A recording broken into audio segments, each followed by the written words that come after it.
Les preuves de l'existence des requins remontent à la période ordovicienne, il y a 420 millions d'années, avant que les vertébrés terrestres n'existent et avant qu'une variété de plantes ait colonisé les continents.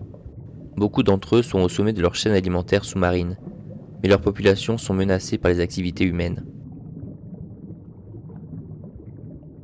Cladocélache est un requin primitif connu pour avoir été un prédateur rapide, et assez agile en raison de son corps profilé et de sa queue profondément fourchue. Il lui manquait des agrafes, des organes trouvés chez les requins modernes, qui sont responsables du transfert de sperme lors de la reproduction. Il a peut-être utilisé la fécondation interne. Orthacanthus est un genre éteint de requins d'eau douce appartenant à une famille de requins préhistoriques appelée Xenacanthus. Les membres du genre avaient une longue épine poussant à l'arrière de leur crâne et une très longue nageoire dorsale, qui courait tout le long de son corps, lui donnant une apparence d'anguille. Il était probablement cannibale. Xenacanthus est principalement connu pour ses dents et ses épines fossilisées. Il a été retrouvé dans le monde entier. La plupart d'entre eux se sont éteints à la fin du Permien lors de l'extinction massive du Permien. Seules quelques formes ayant survécu à la période du Trias.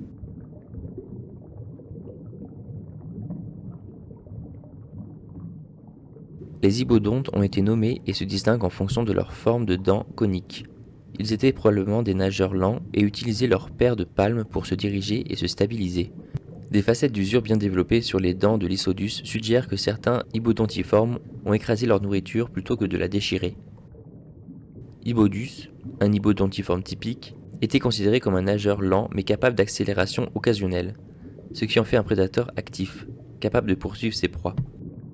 Il avait deux types de dents différentes, suggérant une alimentation large et une lame osseuse sur leur queue dorsale, qui avait probablement une fonction défensive.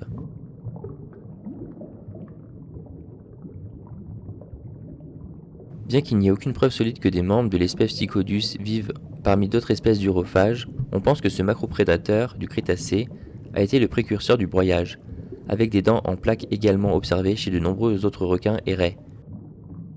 Il aurait été un prédateur benthique, s'éloignant des couches supérieures des océans, qui aurait été habité par la concurrence des mosasaures et d'autres requins, et aurait pu atteindre une taille énorme grâce à cela.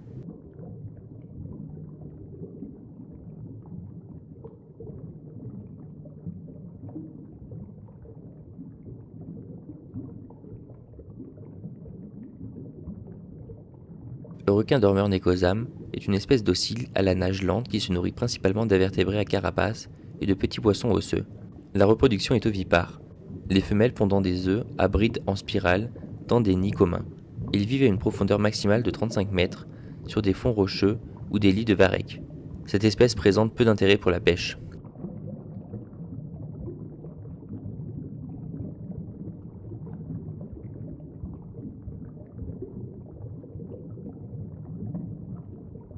Inoffensifs pour les humains et résistants en captivité, les requins zèbres sont des sujets populaires en plongée touristique et pour les aquariums. L'Union mondiale de la nature a évalué cette espèce comme étant en voie de disparition dans le monde entier, car elle est capturée pour les pêches commerciales dans la majeure partie de son aire de répartition, sauf au large de l'Australie, pour la viande et l'huile de foie. Leur rareté est justement due à l'envahissement de touristes dans son territoire. Le requin-baleine est un requin filtreur lent, c'est le plus grand poisson existant connu, et le plus grand vertébré, en dehors des mammifères. Le plus grand individu confirmé avait une longueur de 13 mètres et un poids de 22 tonnes. Malgré sa taille, le requin-baleine ne représente aucun danger pour l'homme. Ils sont des poissons dociles et permettent parfois aux nageurs de les approcher. Sa bouche contient 300 à 350 rangées de minuscules dents et 10 tampons filtrants qu'il utilise pour filtrer les aliments. Il se nourrit essentiellement de plancton.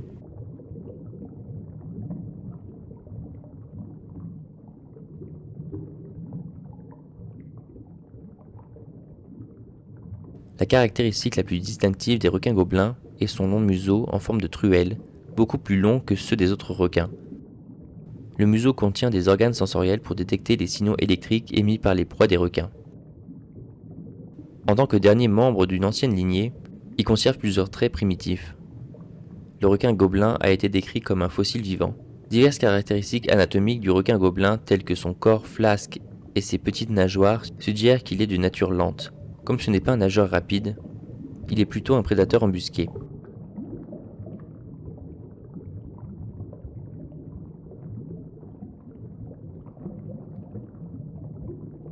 Squalicorax était un prédateur côtier, comme en témoigne une dent de Squalicorax trouvée incrustée dans l'os métatarsien d'un dinosaure hadrosaure terrestre qui est très probablement mort sur Terre et s'est retrouvé dans l'eau.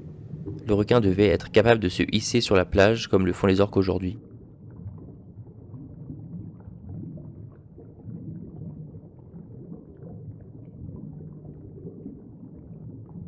Les fossiles de Cretoxyrina suggèrent qu'il aurait pu avoir une apparence et une construction similaires aux grands requins modernes. Il était peut-être capable d'atteindre des vitesses de pointe allant jusqu'à 70 km/h, ce qui en faisait l'un des requins les plus rapides. Néanmoins, il peut avoir été confronté à la concurrence d'autres prédateurs contemporains tels que les pliosaures et les mosasaures géants. Considéré comme l'un des prédateurs les plus grands et les plus puissants à avoir jamais vécu, les restes fossiles de Mégalodon suggèrent que ce requin géant atteignait une longueur maximale de 18 mètres.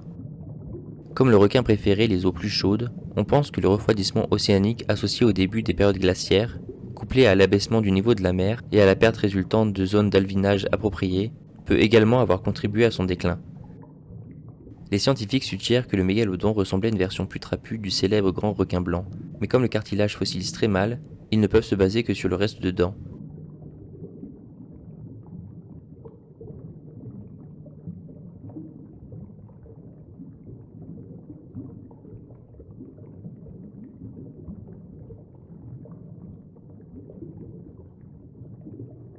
Le grand requin blanc n'a pas de prédateur naturel connu, et autre que, en de très rares occasions, l'orque.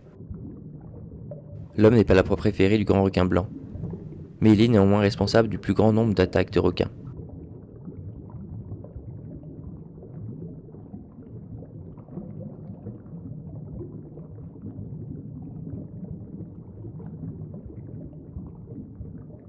Malgré sa forte capacité de nage, le requin tigre de sable est un requin relativement placide, sans décès humain confirmé.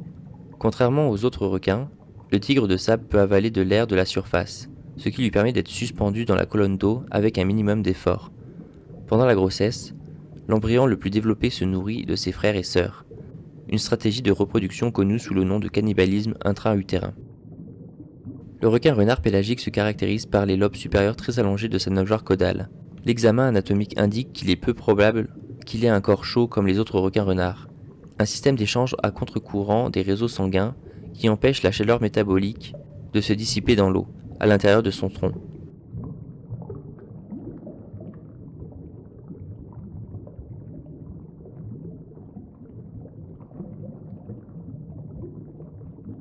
Le requin pèlerin est une espèce migratrice cosmopolite, présente dans tous les océans tempérés du monde. Un filtreur à mouvement lent, son nom commun dérive de son habitude de se nourrir à la surface, semblant se prélasser dans l'eau plus chaude qui s'y trouve. La surexploitation a réduit ces populations au point où ils ont disparu de certaines zones géographiques, mais c'est une espèce protégée dans d'autres zones. Depuis sa découverte en 1976, peu de requins grande bouche ont été vus, avec moins de 100 spécimens observés. Il nage avec son énorme grande bouche ouverte, filtrant l'eau pour le plancton et les méduses. Il se distingue par sa grosse tête aux lèvres caoutchouteuses. Il est rarement vu par les humains et est le plus petit des 3 requins filtreurs existants.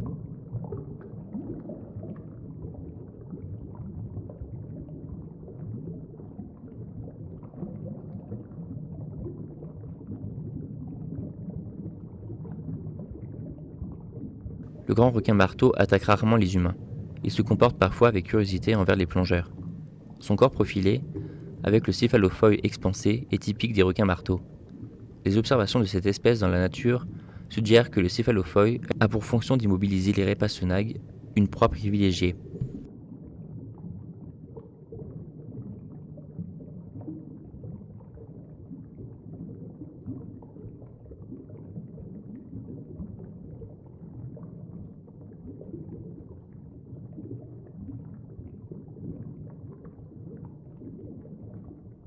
Avec son corps allongé en forme d'anguille et son apparence étrange, le requin lézard a longtemps été assimilé au mythique serpent de mer. Hautement spécialisé pour la vie en haute mer, il possède un squelette réduit et mal calcifié, avec un énorme foie rempli de liquide à faible densité, lui permettant de maintenir sa position dans la colonne d'eau sans effort. Il s'aventure rarement vers la surface, préférant les profondeurs.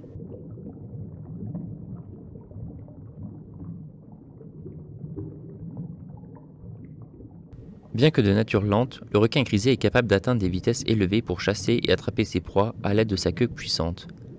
Malgré sa taille massive, il est inoffensif pour l'homme, à moins d'être provoqué. Il ressemble à de nombreux requins fossiles de la période du Triassique.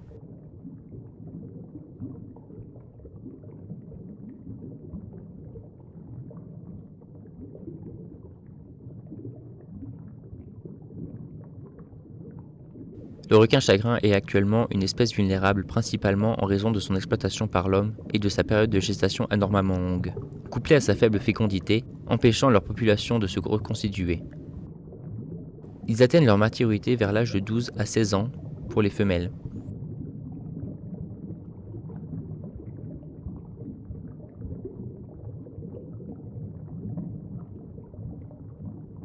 Le squale-liche est un puissant prédateur solitaire qui capture de nombreux types de proies.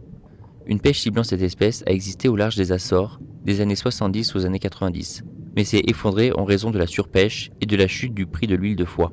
L'épuisement rapide du stock des Açores est souvent cité comme un exemple de la sensibilité des requins des grands fonds à l'exploitation humaine. Il mord des animaux plus gros que lui, comme son plus petit parent, le squale féroce. Des marques laissées par ce requin ont été trouvées sur une grande variété d'animaux marins, et même sur des humains. Son nom anglais, Cookie Cutter Shark, fait référence à son habitude alimentaire de creuser des bouchées rondes qui ne tuent pas spécialement ses proies, laissant des cicatrices reconnaissables.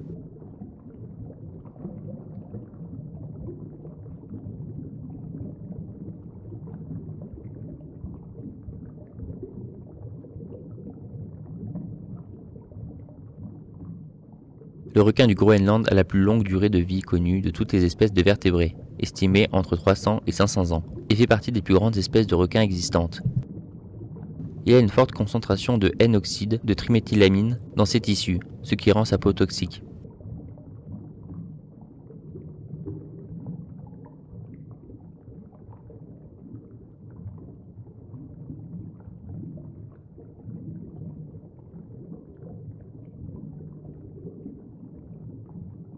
Comme pour le poisson-ci moderne, les yeux d'Onchopristis étaient au-dessus de sa tête, pour repérer les prédateurs plutôt que les proies, et sa bouche et ses branchies étaient sous son corps. L'organisme aurait très probablement eu des électrorécepteurs pour détecter la nourriture dans l'eau, en dessous d'eux, comme les autres requins. Il a peut-être ratissé le lit de la rivière pour trouver puis manger des proies. Le poisson-ci moderne est connu et chassé depuis des milliers d'années, et jouent un rôle mythologique et spirituel important dans de nombreuses sociétés du monde entier.